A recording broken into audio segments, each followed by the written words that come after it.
In today's video, we're discussing the differences between a macro lens and an extension tube.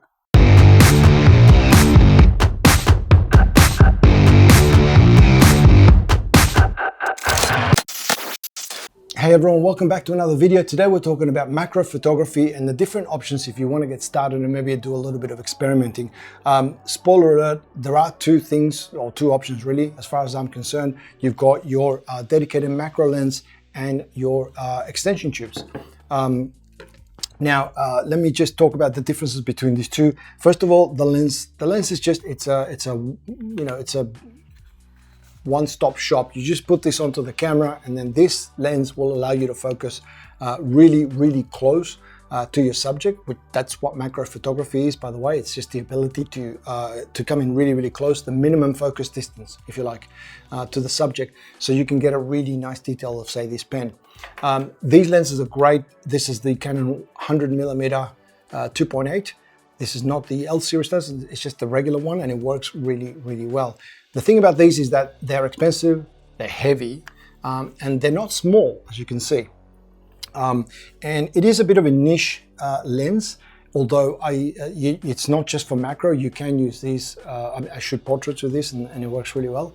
But you know, it's a bit of a niche bit of kit that you may not need. If you are going to get started with macro photography and you've never done it before, I would recommend you start with something like these.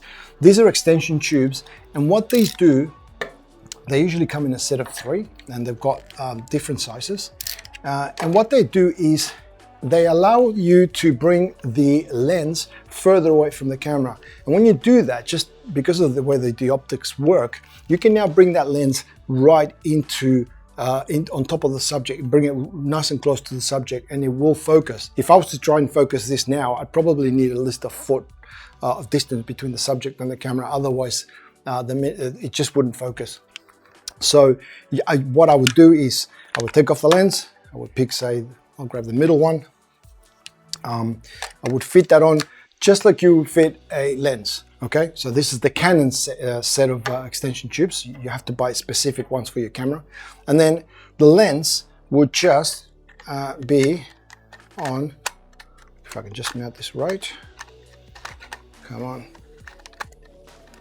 The lens would just mount on top of the extension tube. And by doing that, I've now brought the lens further away from the camera. And that's going to allow me to come in a lot closer to my subject and be able to focus. So if that was enough, then I could go for the bigger one. And if that wasn't enough, I wanted to get really close. You can actually use a combination of these extension tubes. You can put them together and put all 3 of them if you like. And you can get really like within an inch of your subject.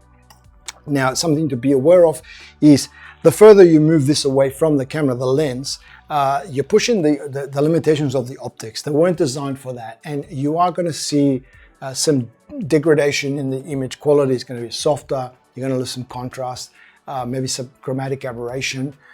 So you need to pay attention to that and make a call as to how far you're willing to push it, so that you don't lose too much quality. But that's really up to you. I don't want to make it sound like you don't get good shots with this setup, because you do. I've done paid work using this setup, and it works just fine. Now, the one thing that you need to be aware of when you're buying extension tubes is that you get what they call the autofocus ones. The autofocus ones are going to have these little pins on them, as opposed to these, which are not autofocus ones. This is just spacers, and the autofocus, they call them the autofocus pins. We're not actually that concerned with autofocus, but what we are concerned with is aperture. These lenses are electronic. The aperture inside the lens is controlled from the camera via these little pins onto that. So if you don't have those pins, you've severed the connection.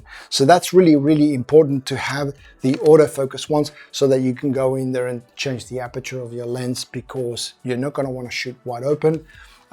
With macro, it just amplifies that, so that your depth of field is just ridiculous. So you want to close down your lens a little bit in order to get more of a depth of field. And it's going to be different depending on what lens you put on it. It's a little bit of an unpredictable result, but generally speaking, it's just going to allow you to getting a lot closer to your subject, and it will allow you to focus. So that will probably be my options, my recommendation, I guess. If you've never tried macro photography and you want to give it a go, I would go with these because they're like 20 bucks. Something like this is a few $100. So if you just want to get started and see if you like it, go with this, and then maybe move on to something like this if you decide that you want to do a lot more macro. The links for these, I'll leave them in the description. These are the Canon ones, but you need to make sure that you get the ones that match your camera. So it's just because of the mounting.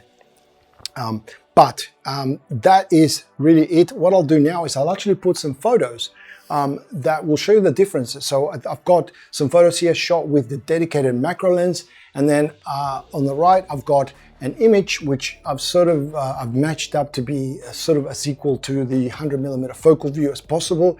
And you can see that there are some differences in there, but it's not a bad shot. So you do end up with some really good results. It's just that, you know, it's how far you're willing to go with the quality of the image before you find that it's just not acceptable.